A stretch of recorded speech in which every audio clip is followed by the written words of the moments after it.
Okay guys, kita cuci buih dulu, cuci buih dulu. Avesta wiper 180 ni kita kasih buang apa yang patut, kotoran apa yang patut. Alright, cun. Okay guys, untuk kita sementara nak buangkan buih-buih yang ada ni, dia punya spek dia kita cerita sikit lah.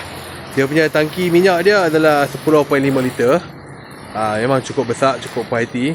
Lepas tu dia punya spek untuk apa kata CC dia adalah 174 lah. Walaupun dia kata 180 dekat situ, tapi dia sebenarnya adalah 174.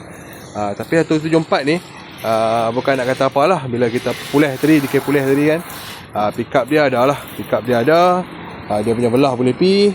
Okay, so jadinya dia punya depan dia adalah 14, belakang 13. And then dia ada ABS.